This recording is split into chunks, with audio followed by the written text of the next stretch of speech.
Movie के शुरुआत में हम देखते हैं कि जर्क्सीस के पर्शियन और लियोनाइडस के स्पार्टन्स के बीच जंग होती है और स्पार्टन्स ये जंग हार जाते हैं, जिसमें स्पार्टन्स के 300 योद्धा मारे जाते हैं। जिसके बाद हम वहीं उनकी लाशों पर हम जर्क्सीस को अपने घोड़े पर बैठकर आता देखते हैं, जो कि आते ही सबसे पहले लियोनिडास की गर्दन कलम कर देता है और अब तैयार होता है पूरे स्पार्टा को चकनाचूर कर देने के लिए। मगर वहीं उनका जवाब देने के लिए लियोनिडास की बीवी गॉर्गो भी तैयार थी। और अब यहाँ से कहानी 10 साल पीछे जाती है, जहाँ हमें पता चलता है कि इस सब की शुरुआत कहाँ से हुई थी। आज से 10 सालों पहले एथेनियंस और पर्शियंस के बीच में एक घमासान युद्ध हुआ, जहाँ पर एथेनियंस को लीड कर रहा था थेमिस्टोक्लीस, वहीं पर पर्शियंस को लीड कर रहा था डेरियस। थेमिस्टोक्लीस की आर्मी ने उनके ऊपर ऐसा हमला किया कि ना तो उन्हें अपने हथियार निकालने तक का टाइम मिला और ना ही अपनी टीम को बचाने तक का। बहुत ही चालाकी और फुर्ती के साथ में थेमिस्टोक्लीस ने डेरियस की पूरी फौज को निस्त नाबूद कर दिया। वहीं पर उसकी नजर दूर खड़े डेरियस पर जाती है और वह इस मौके को गंवाना नहीं चाहता था। इसलिए वह अपने पास ही पड़े धनुष और तीर को उठाकर उसके ऊपर एक वार करता है और वह तीर जाकर सीधा डेरियस के सीने में घुसता है। मगर यह उसकी सबसे बड़ी गलती थी, क्योंकि डेरियस के पीछे उसका बेटा खड़ा था ज़ेर्क्सीस।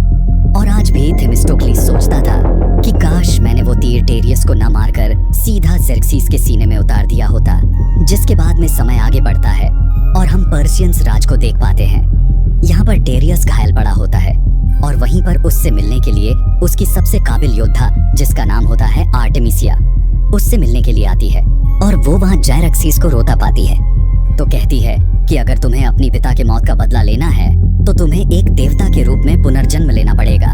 मगर ज़ेर्क्सीस तो एक छोटा लड़का था, वह इस वक्त जंग के लिए तैयार नहीं था।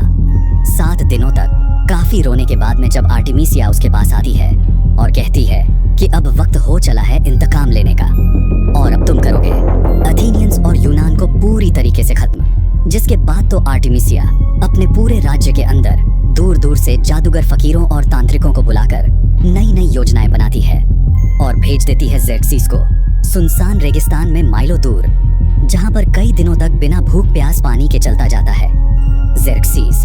और अंत में जाकर एक ऐसी गुफा में पहुंचता है जहां पर काली शक्तियां और ताकत वाले तांत्रिक बैठे थे, जिनकी भूख इंसानी खाना नहीं बल्कि इंसानी रूह थी। वहां पर ज़ेर्क्सीस ने जाकर अपने आप को पूरी तरीके से उनके हवाले कर दिया और फिर उन्हीं के पानी में से निकला एक नया मेहरबान देवता, जिसे ना तो कोई हरा सकता था और ना ही कोई मार सकता था। और अब इस वक्त की ज़ेर्क्सीस के शरीर के अंदर कोई भी पुराना इंसानी अंग नहीं बचा था, उसमें अब रूहानी ताकतें आ चुकी थीं। अब कहीं पर्शियंस यूनानियों पर हमला करने से मना न कर दे, इसलिए आर्टेमिसिया ने पर्शियंस जो कि वफादार थे ज़ेर्क्सीस के, उसके आने से पहले ही उन सभी को खत्म कर दिया ताकि उनके हमले में कोई रुकावट न बने। उसके बाद में उसने ज़ेर्क्सीस के दिमाग में यूनानियों के खिलाफ जहर घोल दिया। जिसके बाद ज़ेर्क्सीस ने अपनी लाखों की सेना के सामने ये ऐलान कर दिया कि अब यूनानी उनके पैरों के तले कुचल दिए जाएंगे। आर्टेमिसिया को खुद यूनानी बिल्कुल पसंद नहीं थे, क्योंकि यह बात आज से 20 साल पुरानी थी, जब वह एक छोटी बच्ची थी जो कि यूनान में ही पैदा हुई थी। मगर वहाँ के कुछ सैनिकों ने उसके परिवार का बलात्कार किया, हर एक को जान से मार दिया और कई महीनों तक उसका भी शोषण किया। और जब वह पूरी तरीके से खत्म हो गई तो उसे मरने के लिए यूनान की सड़कों पर छोड़ दिया। तभी वहां पर एक फारस के तलवारबाज की नजर उस पर पड़ गई, जिसने उसको सहारा दिया, उसे हर तालीम दी तलवार चलाने की और साथ ही सारे जंगी हथियारों को चलाने की। और अब तो आर्टेमिसिया एक आम लड़की से एक शानदार योद्धा बन चुकी थी। यह आदमी फारस का दूत था। आर्टेमिसिया अपनी कला, अपने ज्ञान में इतनी अव्वल थी कि उसके सामने कोई भी योद्धा नहीं टिक पाता था। और यहाँ तक कि उसके हाथों ने कई सारे राजाओं के सरों को उड़ाकर डेरियस को पेश करा। और यही रीजन था कि डेरियस के कबीले में आर्टेमिसिया की काफी ऊपर इज्जत थी। फारसियों के जहाज सामने से ज्यादा मजबूत है मगर बीच में से नहीं, इसीलिए उसने एक ऐसी स्ट्रेटजी बनाई कि घूम कर जाकर उसने उनके जहाज के बीच में वार किया और उनके सारे जहाजों को तिनका तिनका करके समुद्र में डुबा दिया। इन कुछ ही एथेनियंस ने इतने सारे फारसियों का मनोबल तोड़कर रख दिया था। इन सभी को लीड कर रही थी आर्टेमिसिया। वो ये बात तो जान गई थी कि सामने जो खड़ा है यानी कि थेमिस्टोक्लिस, ये वही शख्स था जिसने कि मेरे राजा डारियस के सीने में तीर उतारा था। वो दुश्मन तो था ही साथ वो एक काबिल सरदार भी था। इसलिए आर्टेमिसिया उसके सामने एक सौदा पेश करती है और उसे अपने जहाज पर बुलाती है और फिर कहती है कि तुम्हारी ये मुट्ठी भर फौज हमारे लाखों की फौज के सामने कुछ नहीं, यानी कि तुम्हारे हर एक सैनिक को मेरे 1000 सैनिक मारने पड़ेंगे और तुम्हारे सिर्फ एक जहाज को मेरे कई सैकड़ों जहाज डुबाने पड़ेंगे, तब जाकर मुकाबला बराबरी का होगा, जो कि सिर्फ तुम्हारे सपनों में पॉसिबल है। मैं इस जंग का रुख पलट के रख सकती हूँ अगर तुम मेरे साथ हो जाओ। थेमिस्टोक्लिस को रिझाने के लिए आर्टेमिसिया अपना जिस्म तक उसे दे देती है। यहाँ पर इनके बीच में एक इंटीमेट सीन भी होता है और जब वो उससे कहती है कि तुम चाहो तो रोज ऐसी रात मेरे साथ बिता सकते हो, मगर थेमिस्टोक्लिस अपने देश अपने लोगों के लिए वफादार था और वो ऐसा करने से मना कर देता है, जिस पर गुस्से में आकर आर्टेमिसिया लोगों से कहती कि इस कचरे को बाहर फेंक दो और अब इन्हें मैं दिखाऊंगी कि जंग किसे कहते हैं, जिसके बाद में शुरुआत होती है अगले दिन की। और यहाँ पर आर्टेमिसिया ने अपना एक ऐसा जहाज इस जंग में उतारा होता है जिसके अंदर टार भरा होता है।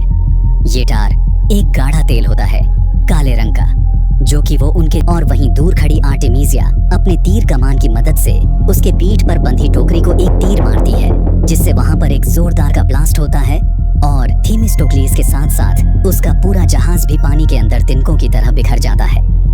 इतने बड़े हमले के बाद तो एथेनियंस अपने आप को संभाल तक नहीं पाते हैं और वहीं पर पानी की कुछ जीव उनको आकर खाने की कोशिश करते हैं, मगर यह तो सिर्फ थेमिस्टोक्लिस का एक बुरा सपना था। मगर जब उसने आंखें खोलकर देखा तो उसकी सेना के कई लोग जान से मारे गए थे।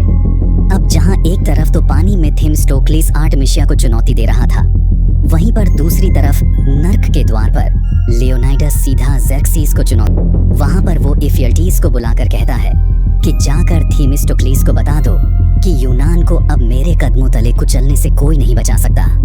जिसके बाद में इफियल्टीस सीधा जाकर थेमिस्टोक्लिस से मिलता है और कहता है कि मेरे मेहरबान राजा ज़ेर्क्सिस ने मुझे तुमसे मुलाकात करने के लिए भेजा है। उनकी फौज के सामने तुम नहीं टिक पाओगे। तो थेमिस्टोक्लिस कहता है कि तू वही गद्दार है न कोबड़े, जिसने कि लियोनाइडस को हराने के लिए सीधा एक्सरक्स से हाथ मिला लिया, एक बार भी अपने लोगों, अपने देश और अपनी मिट्टी के बारे में नहीं सोचा। मैं चाहूँ तो तुझे अभी खत्म कर सकता हूँ, मगर मैं तुझे खत्म करूंगा, नहीं जाकर बता दे ज़ेर्क्सिस तेरे मेहरबान राजा को कि हम आ रहे हैं। उसकी उल्टी गिनती शुरू। हालांकि यहाँ पर थेमिस्टोक्लिस के दिल और मन में गुस्सा तो जरूर था, मगर जंग जीतने के लिए सैनिकों की भी जरूरत होती है, इसलिए उसके पास कम सैनिक थे तो वो मदद मांगने के लिए सीधा गॉर्गो के पास जाता है और कहता है कि मुझे तुम्हारी मदद की जरूरत है। 300 स्पार्टन जिसने कि ज़ेर्क्सिस के खिलाफ जंग लड़ी, वो सिर्फ जंगी योद्धा ही नहीं बल्कि एक शहीद थे और हम उन शहीदों की कुर्बानी जाया नहीं जाने दे सकते। इसलिए मैं चाहता हूँ कि तुम मेरी मदद करो, मुझे अपनी सेना दो, जितनी हो सकते हैं उतने जहाज दो। मैं जाकर ज़ेर्क्सिस से इन सब का बदला लूंगा और यूनान को जीत दिलवाऊंगा। मगर गोर्गो, जिसने अभी अपने पति को खोया था, वो उसकी मदद करने से साफ मना कर देती है और कहती है कि हमने तुम्हारी हर वक्त मदद करी, अपने पति को खोया, अपने राजा को खोया, अब क्या जंग लड़ने के लिए यहाँ के बच्चों को तलवारें पकड़ा दूं? मैं तुम्हारे लिए अपनी खैरियत चाहते हो तो यहाँ से चले जाओ। थेमिस्टोक्लिस उससे मांगना तो बहुत कुछ चाहता था, मगर वो रानी को कुछ कह नहीं पाता और वहीं पर वो लियोनाइडस की उस तलवार को रख देता है जिसने कि ज़ेर्क्सिस के खिलाफ एक शानदार जंग लड़ी थी। और जाते वक्त सिर्फ इतना कह के जाता है कि रानी इंतकाम लो, अपने बदले का। मीनवाइल हम ज़ेर्क्सिस को देख पाते हैं जो कि अब एथेंस को पूरी तरीके से राख करके मजे से बैठा होता है। उसी वक्त इफियल्टीस वहां पहुंच जाता है और बताता है कि एथेनियंस, जिसे कि आपकी ताकत से डरना चाहिए, वो तो बिल्कुल नहीं डरे और बल्कि उल्टा आपके खिलाफ एक बड़ी जंग के लिए तैयार हैं। और वो कहती है कि सिर्फ मेरी हिफाजत में बैठकर जंग के मजे लो राजा, ये जंग तो मैं जीत कर रहूंगी। जिसके बाद आता है इस कहानी का one of the best scene, जहां पर थेमिस्टोक्लिस की सिर्फ 6 जहाज अपने चंद सैनिकों के साथ में लाखों की फौज से लड़ने के लिए निकल पड़ते हैं, बिना डरे कि वो हमें जान से मार देंगे या नहीं, बिना कुछ सोचे कि हम ये जंग जीत पाएंगे या नहीं। फिर भी उनका जज्बा काबिले तारीफ था। उसके बाद तो दोनों ही टीमों के बीच में घमासान फाइट हो जाती है। उसके बाद में उसके सामने आती है खुद आर्टेमिसिया और फिर इन दोनों के बीच में एक बहुत ही शानदार तलवारबाजी दिखाई जाती है। एक लंबी चलने वाली फाइट के बाद में हम देख पाते हैं कि थेमिस्टोक्लिस ने अपने तलवार की दम पर आर्टेमिसिया को जान से मार दिया होता है, मगर फिर भी उनकी टीम के आगे थेमिस्टोक्लिस की टीम हारती नजर आती है। और यहीं पर सबसे बड़ा गेम चेंजिंग सीन आता है, जहां पर हम गोरगो और उसके हजारों सिपाहियों को देख पाते हैं जो कि अब पर्शियंस के खिलाफ खड़े थे। और इसी तगड़े सस्पेंस के साथ में यह शानदार कहानी भी यहीं पर खत्म होती है। वेल, इस लड़ाई का एंड में क्या होता है उसके लिए इसका थर्ड पार्ट भी आना चाहिए था, लेकिन इस वक्त भी इसका थर्ड पार्ट नहीं आया। इस मूवी का फर्स्ट पार्ट सन 2006 में आया था और इसका ये सेकंड पार्ट सन 2014 में। आज की वीडियो में बस इतना ही। वीडियो को आखिर तक देखने के लिए आपका बहुत बहुत धन्यवाद।